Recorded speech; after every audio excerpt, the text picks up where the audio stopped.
Hey, what's up, guys? Jag from Jaggy Sports, May 25th, 2022. Rest in peace to all those individuals, children, and staff members that died yesterday in that horrific massacre that took place in Texas. Rest in peace to all those individuals, and my heart goes out to those loved ones that are grieving right now and who lost somebody. Losing somebody is the toughest thing in the world, and I know they say time heals everything, but it's going to take a lot of time. So rest in peace. So yesterday in the basketball world, you had Golden State Warriors taking on the Dallas Mavericks. Dallas Mavericks really pulled this one off.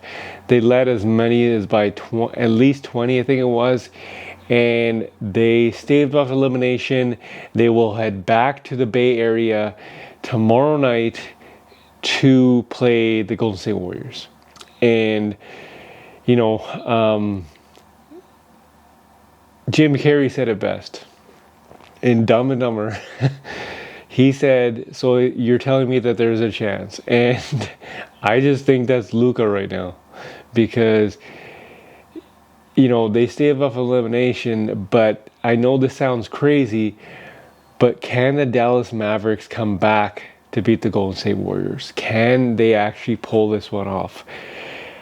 I don't think they can, but I'm sure there are a few of you guys that think they can. It's Klay Thompson is not Klay Thompson of the old. That's clearly evident based on his injuries and his play. Steph Curry, he gets hot sometimes, or a lot of the time, but he has his days, and yesterday was his day. So for example, it was like 7 minutes left in the fourth quarter, and you had guys like Moody, Kuminga, guys like that, Jordan Poole, that were getting the job done, and they cut it down to 8. And then all of a sudden, Steve Kerr actually pulled those guys out, except for I think it was Jordan Poole, and got Steph Curry and Andrew Wiggins and Klay Thompson back in there. Me personally, I would have stuck those young guys in there. Not only did they have a chance to win because they were coming back, but they also could have used that valuable experience, right? Like, he had the chance to tie it, right? But then all of a sudden, Steve Kerr pulled him out. I'm referring to Kuminga.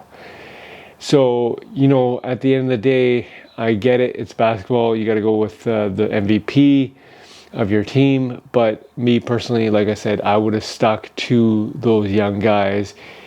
And we'll see what happens in Game 5. That's tomorrow night, Golden State Warriors. But again, I want to ask you guys a question. Do you think that the Dallas Mavericks will win another game? Do you think the Dallas Mavericks can come back? Leave a comment in the comment section. I don't think they can, but I want to ask you guys, do you think they can? Are you like one of those guys, like our girls, like Jim Carrey? So you're telling me that there is a chance. So I guess I'm the only one that finds it funny. So leave a comment in the comment section. Jag from Jaggy Sports. Because I don't view the Dallas Mavericks as that big of a threat. No disrespect to them. Luka's a star. We know that. His supporting cast really shows up usually when they're in Dallas, not so much on the road, although there have been aberrations like their Game 7 performance in Phoenix. The fact of the matter is it's really been about Luka and Jalen Brunson as it pertains to consistency. Nobody else has been able to be relied upon on a consistent basis, not to mention the fact that they're a bit soft on the interior. They have no rim protector. They have no shot blocker. And because of that, that puts them in a very vulnerable State. So whatever I see the Golden State Warriors do against them is of minimal importance to me. What I pay attention to is Golden State's ability to make shots. I know what marksmen they possess. And I'm looking at it from that perspective. And I'm saying, are you going to make shots? Because this is not the litmus test. The Dallas Mavericks are not the Boston Celtics, and they are not the Miami Heat defensively. Miami Heat and the Boston Celtics have athletes. They have individuals on the interior who are rim protectors. And as a result of that, they can make things very, very difficult for you, especially the Boston Celtics with a healthy Robert Williams and a healthy Al Horford. So I look at it from that standpoint, and that's what has me worried about the Warriors. When you're down by 55 to Memphis and you lose 2 games in a row to them, when you were supposed to close out the Dallas Mavericks, I don't mind that you lose. I mind the fact that you were down by 29 points. Those are the kind of things that concern me. And on the side, Doggy, last but not least, I feel compelled to mention this. Let me tell you what I disagree with Steve Kerr about. I would not have reinserted Steph Curry into that game last night, and ultimately Andrew Wiggins thereafter and Klay Thompson. Those reserves were in the game with about 10 minutes left. They were down about 29 points or so. Steve Kerr had basically brought the guys on the bench and essentially conceded, this is not the game that we're going to win. We're going to go back to Golden State and win Game 5. And Jordan Poole with Kuminga, with this kid Moore, I believe, Moody, I'm sorry. You had others in the game with him as well. They came off the bench and closed it to within 8 with just under 4 minutes left. I would have left those dudes in there. And I would have rode that wave. And I would have said, hey, now it's his discretion. He's one of the great coaches we've ever seen. Okay, it's all hindsight 2020. But I'm just telling you, for me, the way they were rolling and the difficulty the Dallas Mavericks were having in guarding them, I would have left those guys in that game. I'm just concerned about these huge deficits that they've had in the last 2 rounds of the playoffs, knowing what's waiting for them in the NBA Finals. I agree with you 100% on bringing Kerr back in the game. I went to go look. You saw it. Curry. You saw it. I did not. These 29-point blowouts in these playoff games, that's a different topic. Can we have a halfway decent game, please? Can we have a ball game with the 5 minutes to go? It's 96-96. I mean, you all hang in there. I mean, my goodness gracious, these games.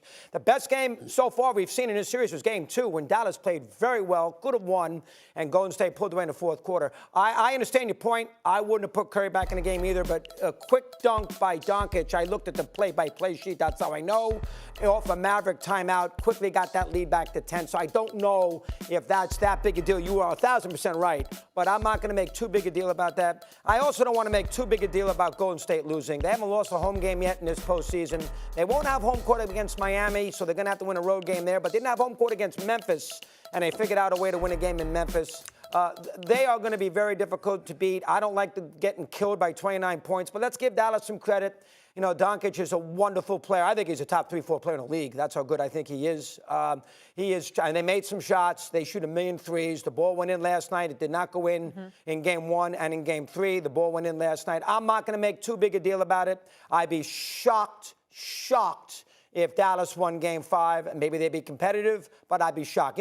Golden State's very good at home in these fourth quarters. Yeah. They come from behind a lot in these fourth quarters. They did it to knock out Memphis. They did it in Game 2 in this series. They did it a couple times against Denver. They are great at bouncing back because they got so much offense, the crowd's great, and everything else. So I don't want to make too big a deal about it. Your point is 100% right. That is a bad look. You're down by 29 points, and I would have kept Kerr on the bench too. But I think in the big picture, all this is nice talk for us on Wednesday. By next Wednesday, they'll be in the final. You and I won't discuss it. They'll win Game 5. Give Dallas credit, but they'll win Game 5. Yeah, well, I think you're wrong there. I think you're wrong there. I think we will discuss it because we're seeing vulnerabilities from them from a defensive standpoint. Their inability to stop the opposing offenses, their inability to make sure they avoid being down by 20 or 30 points. These are not things you can afford to do, say, if you end up going against the Boston Celtics, which I still believe will end up winning this series against Miami in 7 games. These are the kind of things that you got to watch out for. That's all I'm saying. Yeah, they're an offensive team, though, Stevie. If they score, they're going to win. You got outscored. You got to outscore Golden State. I mean, they have so much firepower. You got to outscore them. They're going to have home court against the Celtics. We can't love what we see with the Celtics. They're very erratic, too. Tatum has a great game, then he stinks. They're erratic, too, and I don't even know if they're going to get by this series. I think they're going to be okay. I know you're higher on them than I am, so I can't pick them because I can't be the same as you. But they'll be okay in that NBA final. Stephen A., let me ask this. Okay. Do you think it would have been a bad look for Luka had he gotten swept? No, I don't. Not in this particular series because he showed up. You know, I mean, the fact of the matter is that the one thing, when Dallas goes home, because I believe they will, nobody's going to look at Luka and what he didn't do because he's been spectacular in these playoffs. And to be as young as he is and as gifted as he is and to have the minimal amount of help that he has and still able to do what he's doing, the pressure's going to be on Nico Harrison, Mark Cuban, and Jason Kidd to get him the assistance that he needs to supplement what he brings to the table. That's going to be the mentality of the Dallas Mavericks and the Dallas Maverick fans everywhere. Nobody is questioning the greatness of Luka Doncic. All you're doing about Luka is looking at him and saying, okay, the time has arrived to take it to another level. Not your game, but your conditioning, so you're better defensively. That's what they're looking at with Luka Doncic. But as an offensive talent, there's no question about it. He's one of the top players in the league right now already, and he's sensational, and he shows up in big moments. He does not fold or wilt beneath the pressure, and that's what you look for before you classify guys as great. Thanks for watching ESPN on YouTube. For live streaming sports and premium content, subscribe to ESPN+.